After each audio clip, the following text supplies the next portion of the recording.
Happy St. Patrick's Day, everybody, and welcome to the Icing Artist. So this week we're going to be making a little mini cake leprechaun hat. Now this cake is so simple to make, so it's going to be perfect for your St. Patrick's themed party. So let's get started and I'll show you guys how to make it.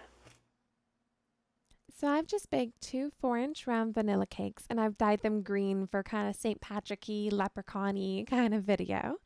And I'm just going to put some buttercream icing in between my layers of cake and then stack them on top of each other.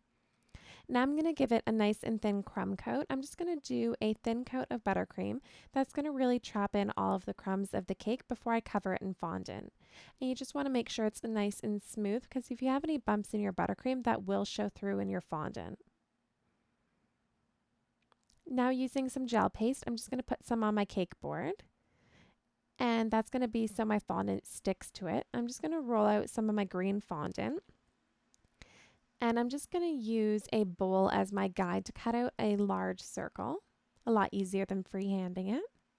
And this is going to be kind of for the bottom or the brim of my leprechaun hat.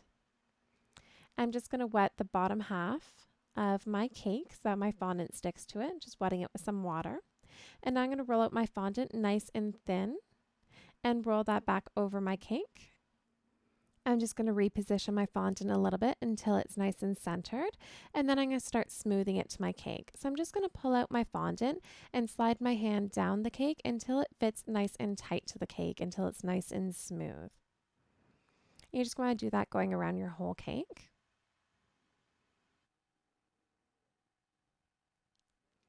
And once you've got that done, you're ready to use your fondant smoother, and that's just going to really smooth out the rest of your fondant, make sure it's nice and seamless.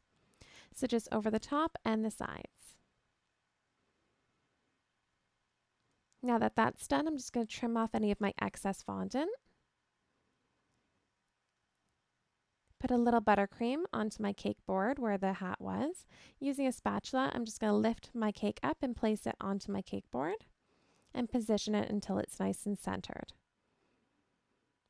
I'm going to wet the bottom part of my hat and I'm going to roll out a long strip of black fondant, and this is going to wrap around the border of my cake for that big belt buckle kind of hat thing that he has on his hat. I'm just going to cut out a nice straight strip and then wrap that around my cake. Cut off the excess. And again, I'm just going to use my fondant smoother just to take out any lines and creases. And I'm going to roll out some yellow fondant and I'm just going to cut out a square. And using my paring knife, I'm just going to cut out an inner square out of that just to look like a little yellow kind of gold buckle. So I'm just going to take my time with this and just make little cuts here and there until I can cut out a little square. And don't worry if your edges are a little bit rough or rugged, because you can just clean them up with your knife once you cut out the square.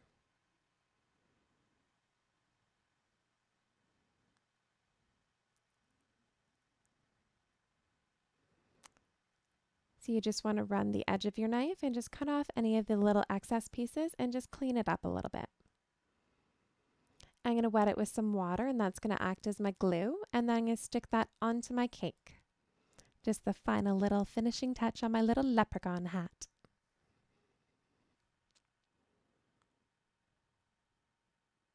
Well, I hope you guys have a wonderful St. Patrick's Day. Thank you guys again so much for watching. And if you guys make any of my creations, you can post them on my social medias. I will leave a link in my description box below where you can find all of those. Take care, everybody. Thanks again, guys, so much for watching. Don't forget to subscribe and click here for last week's video.